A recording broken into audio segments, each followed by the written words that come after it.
Hello entrepreneurs, welcome back to my YouTube channel. और आज हम यूएस बिजनेस के एक इंपॉर्टेंट पार्ट को डिस्कस करेंगे, यानी tax filing. US tax filing क्या होती है, यूएस का कौन सा डिपार्टमेंट इसको डील करता है, अगर आप एक एलएलसी ऑनर हैं तो आप पे कौन कौन सी टैक्स ऑब्लिगेशंस आती हैं, या अगर आप सी कॉर्प ऑनर हैं तो आपको कौन कौन से टैक्सेस पे करने होंगे, ये सब समझेंगे यूएस टैक्स फाइलिंग की इस कंप्लीट सीरीज में। यूएस फेडरल टैक्स वो पैसा है जो यूएस गवर्नमेंट जनरल पब्लिक या बिजनेस ओनर से कलेक्ट करती है। आईआरएस यानी इंटरनल रेवेन्यू सर्विस इस सारे प्रोग्राम को डील करती है और ये पैसा गवर्नमेंट प्रोग्राम्स यानी सोशल सिक्योरिटी एंड एजुकेशन पर इस्तेमाल होता है। तो अब समझते हैं कि फेडरल टैक्सेस कितने टाइप्स के हैं। जैसे इनकम टैक्स, ये टैक्स सैलरीज, बिजनेस प्रॉफिट्स या डिफरेंट इन्वेस्टमेंट्स पे लगता है। इसके बाद आता है पेरोल टैक्स, ये डायरेक्टली पे चेक से डिडक्ट होता है सोशल सिक्योरिटी और मेडिकेयर के लिए, लेकिन ये सिर्फ यूएस रेजिडेंट्स के लिए है। इसके बाद आता है कॉर्पोरेट टैक्स।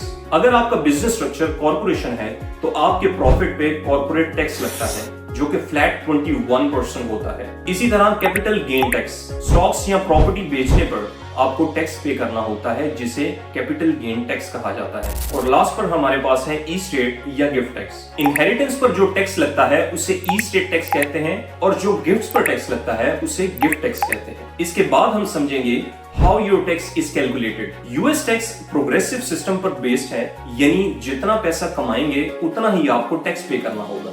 डिडक्शंस और क्रेडिट्स यूज करके आप अपना टैक्स कम कर सकते हैं। फॉर एग्जांपल, अगर आपने कुछ अमाउंट चैरिटी में पे की हो तो वो आपको डिडक्शन मिल सकती है। इसको समझते हैं एक रियल लाइफ एग्जांपल से। फॉर एग्जांपल, ऑस्विन एक सिंगल मेंबर एलएलसी ओनर है और वो सिंगल स्टेटस के साथ अपना टैक्स फाइल कर रहा है। उसकी टोटल इनकम है पर एनम $60,000। इस $60,000 पे स्टैंडर्ड डिडक्शन ऑस्विन को मिलेगी $14,600 और इसके बाद जो बचेंगे यानी $45,400, तो इस पे ऑस्विन को फेडरल टैक्स लगेगा जो इस अमाउंट के टैक्स ब्रैकेट के हिसाब से $5,426 बनता है।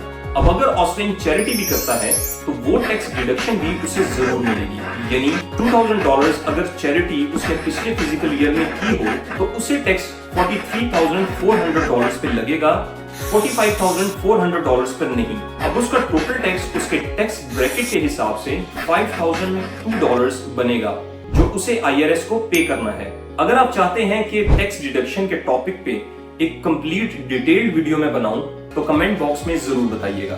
एक बहुत ही इंपॉर्टेंट बात, टैक्स फाइलिंग के लिए डेट्स जरूर याद रखें। जनवरी 1 टैक्स फाइलिंग सीजन स्टार्ट होता है, अप्रैल 15 टैक्स फाइलिंग की डेडलाइन होती है और अगर आपने एक्सटेंशन फाइल कर दी हो तो अक्टूबर 15 एक्सटेंशन की डेडलाइन होती है, लेकिन इसमें भी आपको कुछ ना कुछ पेनल्टीज लगती रहती हैं। इसीलिए स्टे कंप्लायंट और टाइमली अपने टैक्सेस पे किया करें। अगर आप नॉन यूएस रेजिडेंट हैं और टैक्स फाइलिंग में प्रॉब्लम्स फेस कर रहे हैं तो बूस्टी ग्लोबल आपकी मदद कर सकता है। ये वीडियो अगर आपको अच्छी लगी हो तो इसे लाइक, सब्सक्राइब और शेयर जरूर कीजिएगा ताकि मुझे मोटिवेशन मिलती रहे कि इसी तरह इस सीरीज को मैं कंटिन्यू रखूं।